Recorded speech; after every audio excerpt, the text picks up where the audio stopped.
வணக்கம் நேர்களே, மெய்வழியின் உள்ளும் புறமும் நிகழ்ச்சிக்கு உங்களை மீண்டும் வரவேற்றுக் கொள்கின்றேன். உள்ளும் புறமும் நிகழ்ச்சியில் இன்றும் கூட உலகளாவிய ரீதியாக அரசியல் நடத்துகின்ற நகர்வுகள் தொடர்பாக இன்றும் நாங்கள் பார்க்க இருக்கின்றோம். இதற்கு மிக முக்கியமாக இன்று எங்களோடு மீண்டும் அரசியல் விமர்சகர், ஆய்வாளர், எங்களுடைய மதிப்புக்குரிய இதயச்சந்திரன் அவர்கள் இணைந்திருக்கிறார். அவரோடு நாங்கள் இன்றைய அரசியல் நகர்வுகளை உள்ளும் புறமும் நிகழ்ச்சியில் பார்த்து கொள்ளலாம். வணக்கம் இதயச்சந்திரன் அண்ணா. வணக்கம் ரஜிதா. வணக்கம் மெய்வெளி நேயர்களே, வணக்கம்.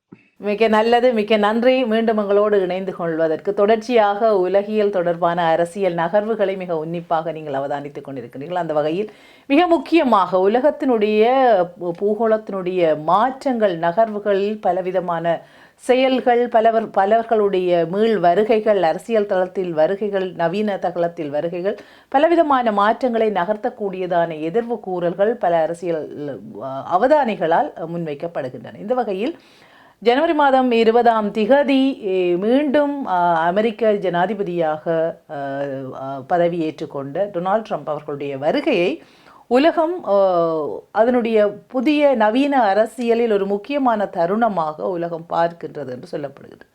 ஆகவே இந்த வகையில் அவருடைய வருகையோடு அவர் பலவிதமான அதிரடி மாற்றங்களை, அதிரடி செய்திகளை உலகத்துக்கு சொல்லியிருக்கிறார். ஆகவே உலகம் ஒரு அனைத்துமே ஒன்றிணைந்த ஒரு உலகாக, உறவாக, இணைப்பாக இணைக்கப்பட்டிருக்கின்ற அந்த பூகோள இணைப்புக்குள் பல தாக்கங்கள் ஏற்படுத்தத்தக்க ஒன்றிலொன்று தங்கியிருக்கின்ற நிலைகள் இருக்கின்றன. ஆகவே இது பல மாற்றங்கள் ஏற்படுத்தக்கூடும் என்று பலர் எதிர்பார்க்கிறார்கள். இந்த நிலையில் அவர் ஜனாதிபதி டொனால்ட் ட்ரம்புடைய முதலாவது பதவியேற்பு வைபத்தில் அவருடைய பேச்சு கூட அமெரிக்காவினுடைய இறையாண்மை, அமெரிக்காவினுடைய தனித்துவம், தேசிய மகத்துவம் பேணப்படும், பாதுகாக்கப்படும், அமெரிக்காவை மீண்டும் நாங்கள் அதனுடைய இறையாண்மையை மீட்டெடுப்போம் என்ற வாக்குறுதிகளோடு, வார்த்தைகளோடு அவர் தன்னுடைய முதல் உரையை ஆற்றியிருந்தார். ஆகவே அவருடைய கொள்கை ரீதியாக, அவருடைய சிந்தனை ரீதியாக, அவருடைய ஐடியாலஜி எதை நோக்கி நகர்கின்றது என்று நாங்கள் புரிந்து கொள்ளலாம். அவர் இறையாண்மையை மீட்டெடுப்பர் என்ற விடயம் இந்த கடன்களிலிருந்து, இந்த பொருளாதார வீழ்ச்சியிலிருந்து, இந்த பொருளாதார போட்டிகளிலிருந்து அமெரிக்காவை மீட்டெடுத்து மறுபடியும் ஒரு ஓருலக நாயகனாக இந்த நாட்டை வழிநடத்துவேன், இந்த நாட்டுக்குரிய பொருளாதாரம் இப்போ கிட்டத்தட்ட 36 ட்ரில்லியனுக்கிட்ட அவர்களுக்கு கடன் இருக்குது. இப்போ அண்மையில் வந்த தகவல் வந்து 34.1 இப்போ கூடியிருக்கும். இப்போ ஆகவே இந்த பிரச்சனையிலிருந்து மீட்டெடுக்க வேண்டும் என்று சொன்னால், அவர் அடிக்கடி சொல்லும் ஒரு விடயம் என்னென்று சொன்னால், இந்த வர்த்தக பற்றாக்குறை, ட்ரேட் டெபிசிட், இது வந்து தங்களுக்கு தான் பாதிப்பாக இருக்கின்றது. சர்ப்ளஸ் வந்து மற்ற நாடுகளுக்கு இருக்கின்றது. சீனாவுக்கு மிக அதிகமாக இருக்கின்றது, 400-500 பில்லியனாக இருக்கின்றது. பக்கத்தில் இருக்கும் கனடாவுக்கும் சர்ப்ளஸ் கூடுதலாக இருக்கின்றது. கனடா கிட்டத்தட்ட 199 பில்லியன் அமெரிக்க டாலர்களை வந்து தன்னுடைய எனர்ஜி செக்டார், இந்த எரிசக்தி துறையில் வந்து ஏற்றுமதி செய்கின்றது. அதில் 89% அமெரிக்காவுக்கு வருகின்றது. இப்படியான பல விடயங்களை வைத்துக்கொண்டு இது மீண்டும் நாங்கள் மற்றவர்களில் தங்கியிருக்காமல், இந்த வர்த்தக பற்றாக்குறைக்குள் நாங்கள் மூழ்கி போகாமல், அந்த அந்த சுழிக்குள் அகப்படாமல் இருப்பதற்கு வெளிநாட்டிலிருந்து இறக்குமதி செய்யும் பொருட்களுக்கான வரியை, சுங்க வரியை வந்து அதிகரிக்கும் ஒரு ஒரு மூலோபாயத்தை தான் அவர் முன்னெடுக்கின்றார். இவர் அந்த 2017 இவர் முதல் ஆட்சி காலம், இது இப்போ பார்ட் 2, இப்போ பார்ட் 1 முடிஞ்சது. அந்த பார்ட் 1 காலத்திலே இதுக்கான அத்திவாரங்களை போட துவங்கிவிட்டார். சீனாவோடு ஒரு கரன்சி போர் உண்டு, நாணய போர் உண்டு ஆரம்பித்தது. பிறகு வந்து முதலீட்டு போர் ஒன்று ஆரம்பித்தது. இப்போது இந்த டெக் போர் என்று சொல்லப்படுகின்ற தொழில்நுட்ப ஒரு போரை வந்து இவர் ஆரம்பித்திருக்கிறார். அடுத்ததாக இவருடைய அந்த தந்திரோபாயம் என்னன்னு சொன்னால், இந்த டாரிஃப் என்று சொல்லப்படுகின்ற வரி விதிப்பு, இறக்குமதியாகும் அமெரிக்காவில் இறக்குமதியாகும் பொருட்கள் மீதான வரியை வந்து அதிகரிக்கும் ஒரு தந்திரோபாயத்து கூடத்தான் அந்த அவருடைய இந்த மூலோபாயம் வந்து இறையாண்மை அல்ல. இந்த மறுபடியும் தனது உற்பத்தியில் தான் இவர்கள் தங்கியிருக்க வேண்டும், தனது பொருட்களை விற்பனை செய்யும் சந்தைகளாக இந்த உலக நாடுகள் மாற வேண்டும். இது சந்தை ஆதிக்க போட்டி தான். இது பெருசா ஒன்றும் நாங்கள் ஒரு இலகுவா விளங்கப்படுத்தி போனால் இது உண்மையிலே வந்து ஒரு ஒரு ஒரு நிதி மூலதன பரிமாற்றங்கள் மாற்றங்கள் இதன் அடிப்படையில் வந்து சந்தை ஆதிக்க போட்டி. இந்த சந்தை ஆதிக்கத்தை இவர்கள் தமது கைக்குள் வைத்திருப்பதற்கு இந்த இந்த டாரிஃப் என்ற விஷயத்தை வந்து பயன்படுத்துகிறார்கள். தங்களுடைய நிதி மூலதனங்களை வந்து மாற்றிக்கொண்டிருக்கின்றார்கள். அப்போது இப்போது நீங்கள் பார்த்தால் இவர் இப்ப முதல்ல கை வைக்க போறது, நாளைக்கு கை வைக்க போறது மெக்சிகோல கனடால. இந்த 2 நாடுகளுமான இறக்குமதியை வந்து 25% அவர் இந்த டாரிஃப் சொல்றது இறக்குமதி ஆகும் பொருட்களின் சுங்கவரி. அதான் ஆங்கிலத்தில் டாரிஃப் என்று சொல்லுகின்றார்கள். இப்ப நான் ஆங்கிலத்தில் காய்ச்சால் பிறகு காட்டும் பிராண்டி மொழி என்று சொல்லிடுவாங்க. ஆகவே நான் அடிக்கடி தமிழ் சூழ்நிலையை நான் பயன்படுத்துகின்றேன். ஆகவே அது இறக்குமதியாகும் பொருட்கள் மீதான சுங்கவரி. இது இந்த கனடா மீது விதிப்பது வந்து கனடாவுக்கு வந்து ஒரு பெரிய பிரச்சனையா வந்துட்டு. அப்ப கனடாவினுடைய வெளிவிவகார அமைச்சர் சொல்றேன்னு சொன்னால், நீங்கள் என்னால் கனடா கூடுதலாக எண்ணெய் எரிவாயும் கூடுதலாக இல்லை, ஒரு 3% எண்ணெய் எரிவாயு வந்து அமெரிக்காவுக்கு ஏற்றுமதி செய்கிறது. 10% மட்டும் சொல்லுகின்றார்கள். அதாவது ஒட்டுமொத்த எரிசக்தி, தனி இது மட்டும் இல்லை, சோலாரும் வந்து ஒரு சக்தி செக்டார் தான், ஒரு எனர்ஜி செக்டார் தான். அப்ப இவர் சொல்ற விஷயம் என்னன்னு சொன்னால், கனடாவுடைய வெளிவிவகார அமைச்சர் சொல்றார், நீங்கள் வந்து எங்கள் மீதான வரியை நீங்கள் வைத்து போட்டு நீங்கள் உங்கள் எதிரியான வெனிசுவேலாவில் இருந்துதான் நீங்கள் எண்ணெயை பெற போகின்றீர்கள் என்றால், Venezuela, Iran, north Korea, Russia மீதான தடைகளை, சாங்ஷன்களை வந்து கூடுதலாக போட்டிருக்கின்றது. ஆகவே நீ தடை விதித்த நாட்டிலிருந்து தான் எண்ணெய் வேண்டக்கூடிய ஒரு துர்ப்பாக்கிய நிலை உங்களுக்கு ஏற்படும் என்று இவர் அழுகிறார். அதை பற்றி எல்லாம் அதுக்கு இன்னொரு பகுதி ஒன்று இருக்கு. ஏன் இதை இவர் செய்கிறார் என்ற விஷயம். நட்பு நாடு நெஃப்டா என்கின்ற ஒரு ஒப்பந்தம் முந்தி ஏற்பட்டது. அதாவது North Atlantic free trade agreement என்று சொல்லி, அது நீண்ட காலமாக இருந்தது. அதை இந்த முதல் ஆட்சி காலத்தில் இவர் வந்து இது பிழை, இது வந்து எங்களுக்கு பலவீனமாக இருக்கின்றது, சர்ப்ளஸ் உபரி வந்து மெக்சிகோக்கும் கனடாவுக்கும் தான் இருக்கிறது. ஆகவே நாங்கள் ரீநெகோசியேட் பண்ணணும், நாங்கள் மீண்டும் பேச்சுவார்த்தையில் ஈடுபடணும் என்றுதான் அந்த USMCA என்கின்ற ஒரு ஒப்பந்தம் ஜூலை 2020 உருவாக்கப்பட்டது. USMCA என்றால் US என்றது அமெரிக்கா, M என்றது மெக்சிகோ என்ற முதல் எழுத்து, CA என்றது கனடாவுடைய முதல் 2 எழுத்து. இப்படி ஒரு ஒப்பந்தம் வந்து அந்த நெஃப்டாவை புறந்தள்ளி அதை பிரதியீடு செய்து இந்த USMCA என்கின்ற ஒரு ஒப்பந்தத்தை உருவாக்கினார்கள். அது வந்து 2036 காலாவதியாக போகின்றது. அது அடுத்த வருஷம் வந்து மீளாய்வு செய்யப்பட போகின்றது. அப்ப இப்படியான நிலையில இப்படி ஒரு ஃப்ரீ ட்ரேட் அக்ரிமெண்ட் வந்து இருக்குது, இந்த 3 நாடுகளுக்கு இடையில இருக்கு. இந்த நிலையில மீண்டும் வந்த டொனால்ட் ட்ரம்ப் அவர்கள் வந்து வேதாளம் முருங்க மரத்தில் ஏறுற மாதிரி இல்ல, இந்த ஃப்ரீ ட்ரேட் அக்ரிமெண்ட் எல்லாம் சரி வராது, இவர்கள் மீதும் 25% நாங்கள் ஏற்கனவே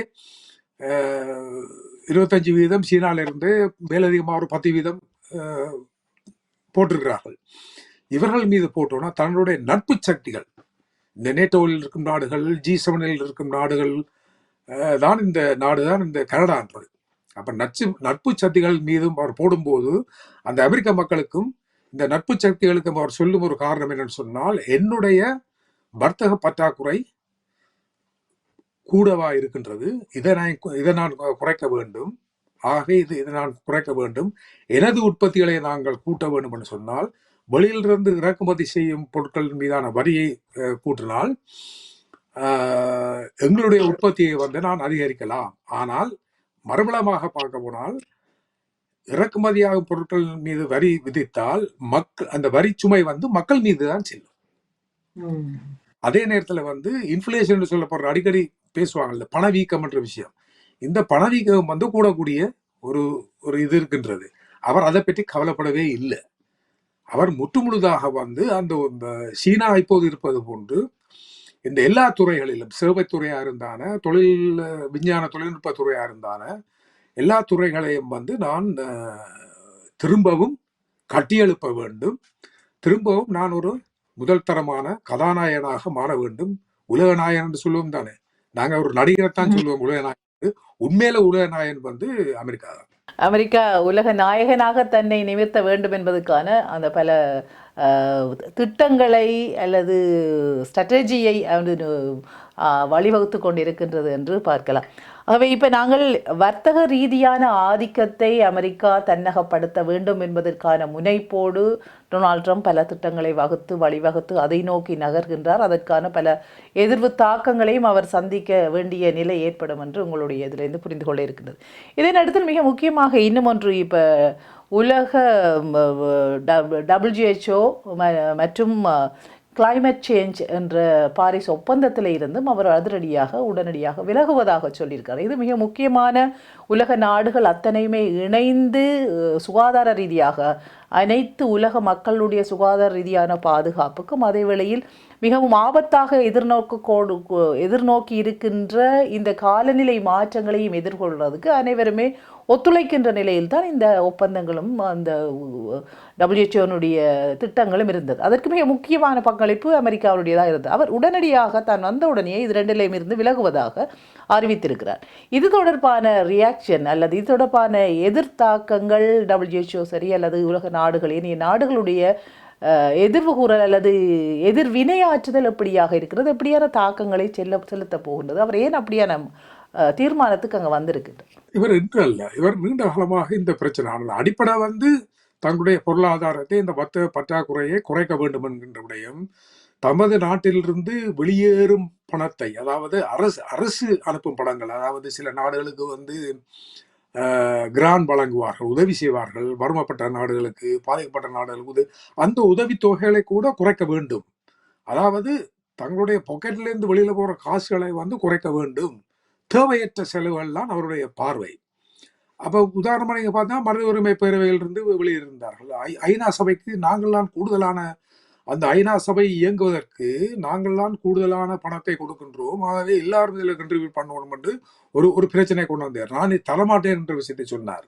பிறகு இந்த நேட்டோக்குள்ள சொன்னார், நீங்கள் வந்து என்னுடைய காசிலேயும் என்னுடைய ஆயுதங்களையும் தான் நீங்கள் பாதுகாப்பாக இருக்கின்றீர்கள், நான் உங்களுக்கு உதவி செய்யாவிட்டால் ரஷ்யா வந்து உங்களை பிடிச்சி விழுங்கி வரும், இந்த மாதிரியான அச்சுறுத்தல்களே கொடுத்திருந்தார். அண்மையில் கூட நீங்க பார்க்கலாம், பைடன் காலத்துல வந்து இப்போ அண்மையில வந்து பைடன் காலத்துல வந்து சொன்னேன்னு சொன்னால், ஐரோப்பிய ஒன்றிய நாடுகள் தங்களுடைய பாதுகாப்பு செலவினத்தை, அதாவது மொத்த உள்ளூர் உற்பத்தி ஜிடிபியிலிருந்து 3% ஒதுக்க வேண்டும்.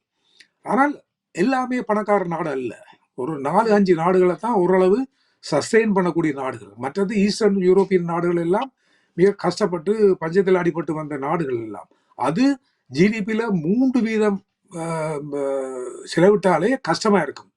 இப்ப இலங்கையில எங்கடாக்கள் 3% இந்த பங்குரோத்தின் எல்லாமே அடைந்தாலும் பாதுகாப்புக்கு கூட செலவழிக்கிறாங்களானே. அப்ப அதுல வந்து யாருக்கும் வெக்கம் இல்லை அங்க. ஆனா இங்க வந்து வெக்கப்படுவாங்க, கேட்பாங்க.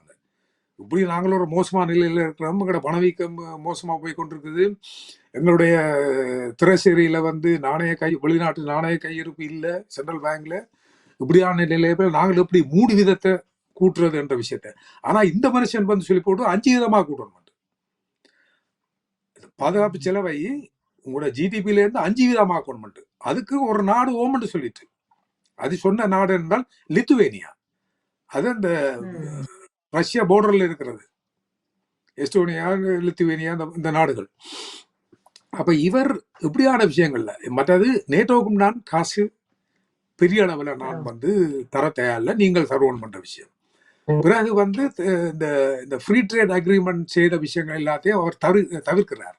இந்த நஃப்டான்ற விஷயம், இந்த USMCA என்கின்ற இந்த அமெரிக்கா, மெக்சிகோ, கனடாக்குள்ள தந்த பக்கத்து அயல் நாடுகளோடு சேர்ந்த இந்த ஃப்ரீ ட்ரேட் அக்ரிமெண்ட் எல்லாத்தையும் அவர் இல்லாமக்கிறார்.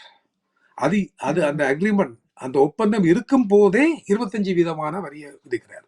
ஆகவே அவற்றை நோக்கம் வந்து என்று சொன்னால், தன்னை மறுபடியும் பலப்படுத்த வேண்டும், தன்னில் எல்லாரும் தங்கி நிற்க வேண்டும், தான் ஒரு உலக நாயகனாக இருக்க வேண்டும். அவரை பொறுத்தவரையில் இப்ப இந்த சுற்றுப்புற சூழல், இந்த என்ன வானியல் மாற்றங்கள், இதை பற்றி எல்லாம் அவருக்கு பெருசா கவலை இல்லை. அவர் அதை கவலைப்பட போறதும் இல்லை. அவர் முதலாட்சியிலேயும் அப்படித்தான் இருந்தவர். இப்ப வந்து மிக கடுமையா இருக்கின்றார். ஆனால் இவருக்கு இன்னொரு காரணம் என்னன்னு சொன்னால் இந்த பிரிக்ஸின் ஒரு வளர்ச்சியும் இருக்குதானே. இப்ப 10 உறுப்பு நாடுகள், 9 பார்ட்னர் ஸ்டேஜ் பங்காளி நாடுகள்.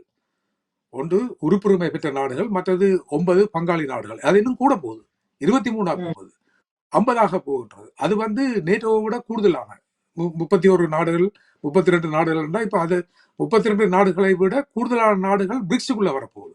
அது பொருளாதார ரீதியான ஒரு ஒரு இணைவாக, ஒரு கூட்டாக வரப்போகுது. அதை பற்றி பேசுவோம். நிச்சயமா மிக மிக முக்கியமான விடயங்கள், மாற்றங்கள் தொடர்பாக பல அவதானிக்க வேண்டிய ட்ரம்பினுடைய வருகை பல அவதானிப்புகளை நோக்கி நகர்த்துகின்றது. ஒவ்வொருவரும் எவ்வளவு பாதிப்பு தனி மனிதருக்கு, நாடுகளுக்கு, அரசியல் ரீதியாக, வர்த்தக ரீதியாக ட்ரம்பினுடைய வருகை எவ்வளவு மாற்றங்களை, தாக்கங்களை ஏற்படுத்துகின்றது என்பதை நாங்கள் பார்த்து கொண்டிருக்கிறோம். இந்த நேரத்தில் இந்த யுத்தம் தொடர்பான விஷயங்களும் தற்பொழுது மிக வேகமாக நடந்து கொண்டிருக்கின்றன. இப்போ உக்ரைன் ரஷ்யாவுக்கு இடையிலான மோதல் தொடர்பாக இப்போ அவர் அறிவித்திருக்கின்றார், நான் ரஷ்யாவுடனான பேச்சுவார்த்தைகள், புட்டினுடனான பேச்சுவார்த்தைகளுக்கான அவருடைய நகர்வுகள் மிக வேகமாக போய்கொண்டிருக்கின்றன. இதே நேரத்தில் நான் இந்த உக்ரைனுடைய யுத்தத்தை முடிவுக்கு கொண்டு வர முடியும் தன்னால் என்றையும் சொல்லியிருக்கிறார். இந்த வகையில் ஐரோப்பிய நாடுகளுடனான எதிரியாக நாங்கள் ரஷ்யாவை பெரும்பாலும் பார்க்கலாம் நினைக்கின்றேன், பெரும்பாலும் மிக முக்கியமான நாடுகள். ஆகவே அமெரிக்காவினுடான ரஷ்யாவினுடையான உறவு நிலை தொடர்பாக எப்படியான பார்வை இருக்கின்றது, எப்படியான தாக்கங்களை செலுத்தப் போகின்றது, அவர் எவ்வளவு இந்த உக்ரைன் மற்றும் ரஷ்யாவுக்கு இடையிலான இந்த மோதல் தொடர்பான அவரின் பங்களிப்பு எப்படி இருக்க போகுதுன்னு நினைக்கிறேன். அவர் ஒரு பச்சை கண்ணாடி போட்டுட்டார். தன்னுடைய வர்த்தக பற்றாக்குறையை நிவர்த்தி செய்து பழையபடி ஒரு ஒரு உலக நாயனாக வர வேண்டும் என்று சொல்லி. ஆகவே இனி அவர் ஜெலன்ஸ்கிக்கு காசு கொடுத்து இருக்க மாட்டார். அவர் தன்னுடைய நாட்டிலிருந்து வெளியே போகும் பணத்தை நிறுத்த வேண்டும், குறைக்க வேண்டும் என்பதுதான் நீங்கள் முதல் கேட்டகளில் வந்த பதில் எல்லாம் அதுதான். ஆகவே அவர் இப்ப என்ன செய்யறாருன்னு சொன்னால், இவருக்கு என்னதான் காசு கொடுத்தாலும் ரஷ்யாவை வெல்ல முடியாதுன்ற பிரச்சனை தெரியுது. ஆகவே அந்த போட்ட காசும் திருப்பி வரக்கூடிய சூழ்நிலை இல்லை. இப்ப சதாம் ஹுசேனுக்கு எதிராக ஒரு போர் தொடுத்து இவ்வளவு செலவழிச்சு, ஆனால் அந்த எண்ணெய் மூலமாக அதை கைப்பற்றி எண்ணெய் மூலமாக அந்த செலவழிச்ச காசை திருப்பி எடுக்கக்கூடிய ஒரு சூழ்நிலை இருக்குது. இங்க அப்படி இல்லை. இங்க செலவழிச்ச காசை திருப்பி எடுக்க முடியாத ஒரு சூழ்நிலை வருதுன்னு சொன்னால், இங்க மோதனை சதாம் ஹுசேன் இல்லை, இது ஒரு ஒரு பெரிய சாம்ராஜ்யம் புட்டினோட தான் மோதி இருக்கிறார். அவரும் ராணுவ ரீதியா உலகத்தில் இருக்கிற அணு ஆயுத இந்த ஹெட்ஸ் இருக்கு தானே, ஹெட்ஸ் கூடுதலாக உள்ள அவற்றை ஹைலாண்ட் இருக்குது. அப்ப இவர் என்ன பார்க்கிறேன்னு சொன்னால், அவரோடு பேச வேண்டும். ஆனால் 2 விஷயம், இந்த யுத்தத்தை நிறுத்த வேணும் என்றால் தேவையில்லாத காசை நாங்கள் டம்ப் பண்ணக்கூடாது, காசு எங்களுக்கு தேவை என்ற விஷயம் ஒன்று இருக்கு. அதே நேரத்தில் இந்த எண்ணெய் ஆதிக்கத்தை, இந்த ஐரோப்பிய ஒன்றியத்தின் மீதான எண்ணெய் ஆதிக்கத்தை ரஷ்யா மீண்டும் பெற்றுவிடக்கூடாது, அந்த ஆதிக்கத்தை தன்னுடைய கட்டுப்பாட்டுக்குள் கொண்டு வேண்டும் என்பதுதான் நான் அடிக்கடி பேசுற விஷயம். அதான் அண்மை காலமாக நான் பேசும் விஷயம். அதான் அது பல பேர் அவதானிச்சதா தெரியல. இப்ப கனடாவில் உள்ள பிரச்சனையும் அதான். ஏனென்றால் எதிர்காலத்துல அவர் சொல்லி போட்ட இந்த எண்ணெய் கிணறுகள், தோன்ற கிணறு எல்லாத்தையும் திறந்து விடுங்கோண்டு ஒரு விஷயம் சொல்றோம் அண்மையில டொனால்ட் ட்ரம்ப். நாங்கள் எண்ணெய் எரிவாயு உற்பத்தியை அதிகரிக்க வேண்டும். அது அந்த அதிகரிக்கும் போது கனடாவோடு இயல்பாகவே ஒரு முரண்பாடு வரும். ஏன்னா கனடா தான் எரிவாயு எண்ணெயை அமெரிக்காவுக்கு ஏற்றுமதி செய்து கொண்டிருக்குது. ஆனால் அமெரிக்காவே அது உற்பத்தி செய்யும் போது தேவைப்படாது. அப்ப அவர் என்ன செய்வார்ன்னு சொன்னால், வேற நாடுகளோடு அந்த ஒப்பந்தங்களை செய்யக்கூடிய ஒரு நிலையில கனடா வரும். இப்ப கனடாலேருந்து இன்னொரு செய்தி வரும் என்று சொன்னால், ட்ரம்ப் இப்படியான ஒரு தங்களுக்கு எதிரான ஒரு பொருளாதார ஒரு நெருக்கடியை, தாக்குதலை தொடுப்பார்னு சொன்னால், நாங்கள் ஐரோப்பிய ஒன்றியத்தோடு இணையக்கூடிய ஒரு சூழ்நிலை ஏற்படலாம் என்கின்ற ஒரு அச்சத்தை. ஆனா ஐரோப்பிய ஒன்றியத்தோட கனடா இணைஞ்சாலும் இவருடைய மூலோபாயம், இவருடைய தந்திரோபாயம் மாற போறது இல்லை. அவர் அங்கேயும் என்ன செய்ய போறாரு சொன்னால், தன்னில தங்கி நிக்க சொல்ல போறார். இப்ப ஐரோப்பிய ஒன்றியத்துக்குள்ள பக்கத்துல இருக்கிற நோர்வே கூட, நோர்வேயும் எண்ணெய் உற்பத்தி செய்யும் நாடு, எண்ணெயால எக்கச்சக்கமான காசு வருது. அவங்களுடைய சவரின் வெல்த் ஃபண்டே $1 ட்ரில்லியனுக்கு மேல இருக்கு. அது எண்ணெய்க்குள்ளலாம் வந்தது கூடுதலா. அதை பிறகு வேற வேற துறைகளில் முதலீடு செய்து அதன் மூலமாக வருமானம் வந்து தங்களுடைய அந்த அந்த ஃபண்டை அந்த நிதியத்தை வந்து 1 ட்ரில்லியனுக்கு மேலே உருவாக்கி இருக்கின்றார்கள். அடிப்படை வந்து எண்ணெய் தான், எண்ணெய் வர்த்தகம் தான் அது காரணம். ஆகவே இதுல இந்த ஐரோப்பிய ஒன்றியத்தினுடைய எண்ணெய் எரிசக்தி அந்த எனர்ஜி செக்யூரிட்டி என்று சொல்லுவாங்க, எனர்ஜி பாதுகாப்பை வந்து அமெரிக்கா தன்னுடைய கையில் எடுக்க விரும்புது. இப்ப ஸ்ரீலங்கால இலங்கையில் நடப்பது போன்று இப்ப இந்தியாவும் வந்து ஒரு சீனா கூடாவே தங்களுடைய கைக்குள் வைத்து எண்ணெய் சப்ளை செய்யறதுக்கு ஒரு முயற்சி பண்ணுது. ஹம்பாந்தோட்டையில் ஒரு ரிஃபைனரியை வச்சு சீனா ஒரு முயற்சி பண்ணுன்றது. ஆகவே வந்து இதுல என்ன பிரச்சனைன்னு சொன்னால் கடைசியில் இந்த 2 நாட்டிலேயும் தான் அந்த எண்ணெய் குறித்து அந்த 2 நாடுகளிலும் தங்கி நிற்க வேண்டிய நிலையும் இலங்கை வரலாம். அப்படி ஒரு நிலை வந்து ஐரோப்பிய ஒன்றியத்துக்கு வர வேண்டும் என்பதைத்தான் டொனால்ட் ட்ரம்ப் தன்னுடைய உத்தி மூலமாக தன்னுடைய தந்திரோபாயத்தின் ஊடாக இது வந்து ஒரு ஒரு ஒரு ஒரு பொருளாதார ரீதியான ஒரு பிடிமானம், ஒரு பிடிக்குள்ள வந்து இவர்களை கொண்டு வரத்துக்கு தான் இந்த முயற்சி செய்கின்றது. சரி, மிக டொனால்ட் ட்ரம்பினுடைய நீங்கள் சொன்னது மாதிரி இது ஸ்ட்ராட்டஜிக்கில் மிக எரிசக்தியை கையாள்வது, எரிசக்தியில் பலம் பெறுவது தொடர்பாக அவருடைய மிக முக்கியமான முனைப்பும் அவருடைய வருகையோடு அதை கையகப்படுத்த வேண்டும் என்ற திட்டங்களும் அதற்காக வகுத்து கொண்டிருக்கிறது. அப்போ இந்த எரிசக்தி மற்றது தன்னுடைய வர்த்தக ரீதியான ஆதிக்கம் தொடர்பான அவருடைய முனைப்பு இருக்கின்ற அதே பட்சத்தில் இன்னும் ஒரு மிக முக்கியமான விடயம் தொழில்நுட்ப ரீதியாக அவர் வெளியிட்ட பல கருத்துக்கள் ஏஐ தொடர்பாக அவருடைய தொழில்நுட்ப ரீதி. அதே நேரத்தில் சைனாவும் அதற்கு எதிரான டீப்சீக்கையும் தொடர்ந்து கொண்டு வந்திருக்கின்ற விஷயங்களும் பலவிதமான மாற்றங்களை, தாக்கங்களை, எதிர்வுகளை எங்களுடைய உலகளாவிய ரீதிய அரசியல் மாற்றங்களில் அல்லது நகர்வுகளில் ஏற்படுத்தியிருங்க. இது தொடர்பாக அந்த தொழில்நுட்ப ரீதியாக டொனால்ட் ட்ரம்புடைய அணுகுமுறை எதை நோக்கி இருக்கின்றது, எங்கு செல்ல இருக்கின்றது என்று சொல்லுவாங்க. அவர் அது ஒரு முக்கியமான ஒரு கட்டமாக பார்க்கின்றார். ஒரு தொழில்நுட்ப போர் என்ற விஷயம் வந்து இப்போ இருக்கும் உலக ஒழுங்கில் இந்த சீனாவோடு அவர்கள் ஐரோப்பிய ஒன்றியத்தையோ இந்தியாவையோ ஒரு தங்களுடைய ஒரு ஒரு சேலஞ்ச், ஒரு சவாலுக்கு உட்படுத்தக்கூடிய நாடுகளாக அவர்கள் பார்க்கவில்லை. இவர்கள் என்று சொன்னால் இந்த கிளவுட் கேபிட்டல் என்று சொல்ற விஷயத்தை வச்சு, இந்த டிஜிட்டல் பிளாட்ஃபார்ம் என்ற விஷயம், இந்த எண்ணிய ஒரு தளங்களை வச்சு இந்த துறைகளை வளர்ப்பது, இந்த விஷயங்கள்லாம் வந்து ஒன்று அமெரிக்காவின் பக்கம் இருக்கின்றது, மற்றது சீனாவின் பக்கம் தான் இருக்கின்றது. இந்த அமெரிக்காவுடைய கூகுளை தான் ஐரோப்பிய ஒன்றியத்தில் பயன்படுத்தி கொண்டிருக்காங்க, இந்தியாவிலையும் பயன்படுத்தி கொண்டிருக்கின்றார். ஆனால் அதை சீனா பயன்படுத்து, அங்கே பைடுன் இருக்குது, வேற விஷயங்கள் ஹுவாவே இருக்கின்றது, பல விஷயங்களை அவர்கள் உருவாக்கி விட்டார்கள்.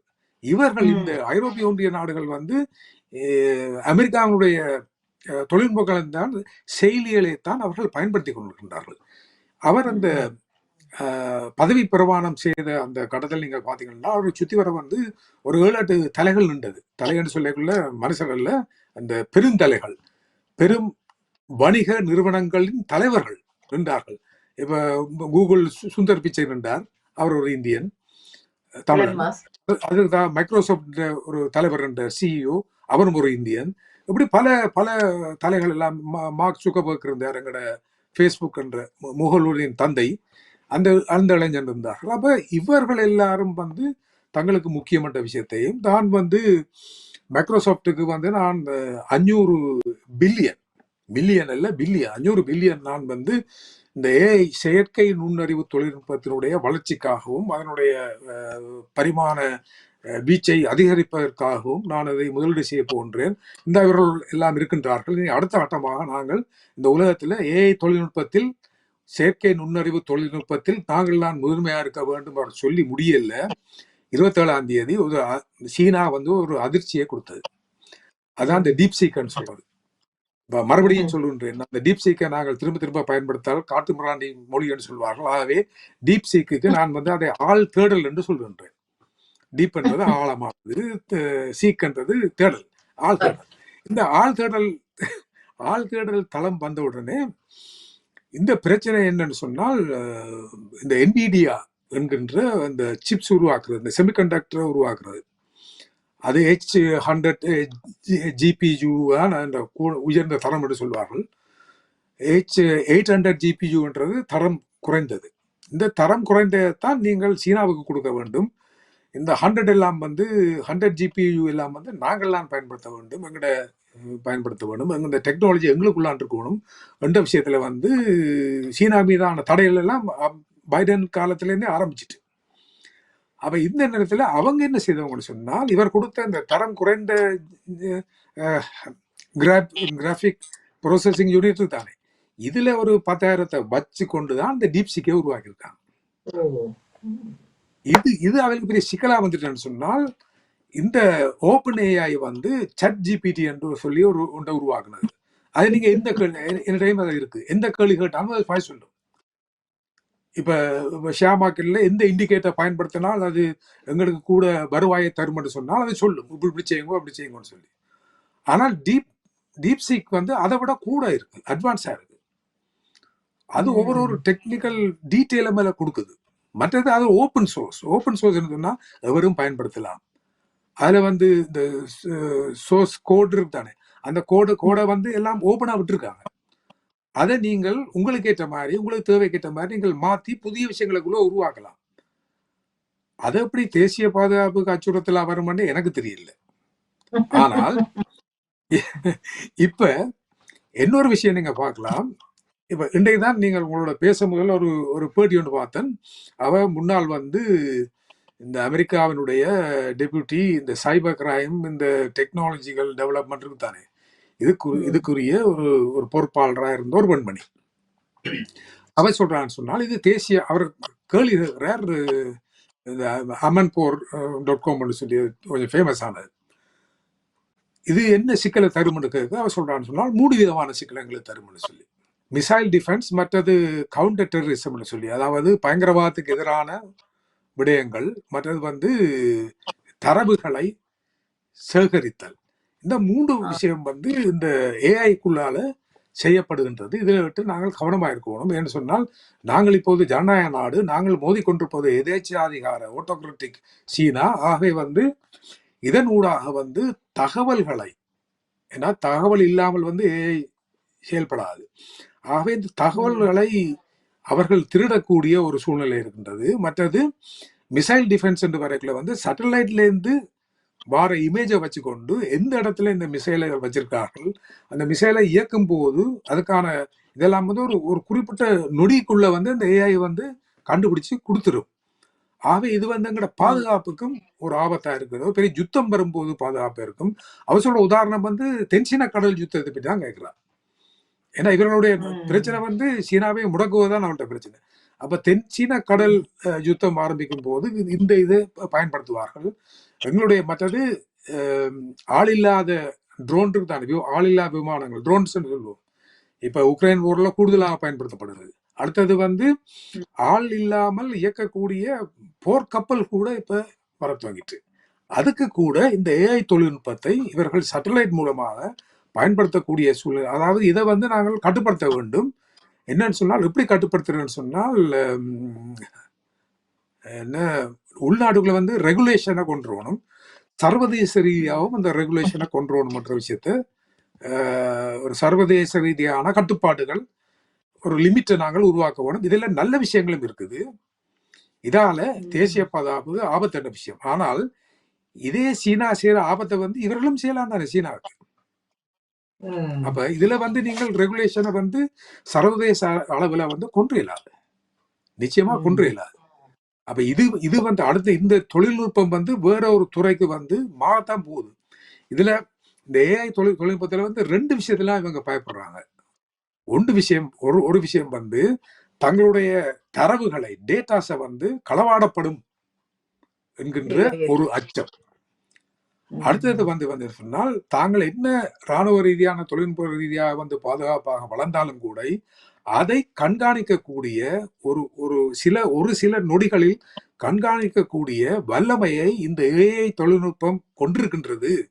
ஆகவே இது ஒரு ஆபத்தான விஷயமாக மாறும். இந்த ஆபத்து வந்து எல்லா நாடுகளுக்கும் இருக்கு, தனி இவர்களுக்கு மட்டும் இல்லை. அப்ப இவற்ற பிரச்சனை என்று சொன்னால், அவர் சொன்னவர் தொழில்நுட்பத்தில் நாங்கள் மேல வரணும். இந்த மெட்டான்னு சொல்லப்படுற இந்த மார்க் சுக்கர்பர்க் இது கம்பெனி மெட்டான்றது, ஆந்த்ரோபிக், கூகுள், ஓப்பன் ஏஐ, அந்த ஓப்பன் ஏஐ இந்த இதுதான் சட் ஜிபிடி என்றது, மற்றது மைக்ரோசாஃப்ட், இதெல்லாம் வந்து அமெரிக்காவை சேர்ந்த இதுகள். இத ஒரு 6 5.6 மில்லியன் செலவழிச்சு ஒரு ஒரு 200 பேர் கொண்ட ஒரு குழு வந்து இந்த டீப்சீக்கை உருவாக்கிடுது. இந்த சாட் ஜிபிடியை வந்து இயக்குறதுக்கு இன்னும் காசு தேவைப்படுது. 2000 பேருக்கு மேல 1000 மில்லியனுக்கு மேல செலவழிச்சிருக்காங்க. ஆனால் தரம் குறைந்த அல்லது அடிமட்டத்தில் இருக்கிற சிப்ஸை பயன்படுத்தி இவர்கள் வந்து ஒரு பெரிய விஷயத்தை வந்து சாதிச்சு போடுறாங்கன்னா டீப்சீக்கை நானும் தரையிறக்கி பார்த்துனான். அது பல விஷயங்கள் இருக்குது. ஆனா இப்ப என்ன செய்யுங்க, இந்த மோதல் அடுத்த கட்டத்துக்கு வந்திருக்கு. எப்படி வந்திருக்குன்னு சொன்னால் அமெரிக்காவும் இத்தாலியும் வந்து இதை நாங்கள் தடுக்க வேண்டும் என்கின்ற நிலைக்கு வந்து விட்டார்கள். அயர்லாண்டும் வந்து இனி வரப்போகுது. அதன் முதல் கட்டமா என்ன செய்யிருக்காங்க என்றால், இப்ப நீங்க கூகுள் ஆப்ல போய் பாத்தீங்கன்னா அது இல்லை. கூகுள் ஆப்ல அது வந்து எடுக்கப்பட்டு விட்டது. அப்ப இந்த ஆனால் இப்ப ஏற்கனவே நாங்கள் போட்டு வச்சபடியே அதை எடுக்கல. இப்ப நாங்கள் பயன்படுத்த. ஆனால் இப்ப இனி என்ன செய்ய போறாங்கன்னு சொன்னால், மேற்குலக நாடுகள்ல உள்ள கம்பெனிகள், இந்த ஆப்பிள், கூகுள், இது மற்றது இந்த மெட்டா எல்லாம் பார்க்கலாம். மெட்டாக்கு வந்து லாமான்னு சொல்லி ஒரு இது இருக்கு, லார்ஜ் லாங்குவேஜ் மாடல்னு சொல்லி. அதுவும் ஒரு ஓப்பன் சோர்ஸ் தான். பட் அதுவும் வந்து இந்த இதை தடை செய்யக்கூடிய நிலைமைக்கு வந்து இவையில் வரப்போயிடும். ஆனால் இவர்கள் தடை செய்தாலும் வந்து சீனாவில் வந்து அதை தடை செய்யலாது. இன்னும் உதாரணமா நீங்க பார்த்தா அலிபாபா என்று சொல்லி, அது வந்து எங்களோட அமேசான் இருக்கு தானே, பிரைம் இருக்கு தானே அமேசான். நாங்கள் அடிக்கடி ஒவ்வொரு நாளும் எங்களோட பிள்ளைகள் சாமான் பெண்ணுங்கள் அமேசானுக்குள்ளால. அதே மாதிரி சீனாவில் ஒன்று இருக்குது அலிபாபான்னு சொல்லி. அது தலைவர் பேர் ஜக்மான்னு சொல்லி. அவரை ஒரு மாதம் காணையில்னு சொல்லி ஷி ஜின்பிங் கொண்டுட்டாரோ எல்லாம் கனகதையெல்லாம் வந்தது. அவர் வந்து சொல்லியிருக்காருன்னு சொன்னால், என்னிடம் ஒரு ஒரு செயலி இருக்கின்றது, அப்ச வந்து செயலி என்று சொல்றாங்க தமிழ்ல. ஏன்னு சொன்னால் நாங்கள் தமிழ்ல சொல்லாட்டிக்கு அது வேற மாதிரி சொல்லப்படும். ஆகவே செயலி என்ற விஷயம் இருக்கின்றது. அதுக்கு வந்து குவன் 2.5 மேக்ஸ் என்று சொல்லி, அது டீப்சீக்கை விட பெரியது, நாங்கள் இதை விட அற்புதமா தரலாம்ன்ற ஒரு சீன நிறுவனமே சொல்ல துவங்கியிருக்கு. அதுவும் வந்து அமேசானோட போட்டி போடக்கூடிய ஒரு பெரிய நிறுவனம். இதே மாதிரி இன்னும் பல பேர் வரப்போகின்றார்கள். இவர்களால் வந்து இப்ப ஏற்கனவே இவர் அதில் வச்சு சொன்னேன்னு சொன்னால், நான் இதுக்கு 500 பில்லியனை நான் செலவழிக்க போறேன்னு சொல்லி. 27ஆம் தேதி நடந்த என்ன, இந்த டீப்சீக் வந்த உடனே அதே இவர்கள் போட்டி போல் இந்த என்விடியானுடைய சொத்துக்கள் வந்து பங்கு சந்தையில 650 பில்லியன். இவர் 500 பில்லியன் கொடுத்து இதை நான் வளர்க்க போறேன்னு சொன்னார்.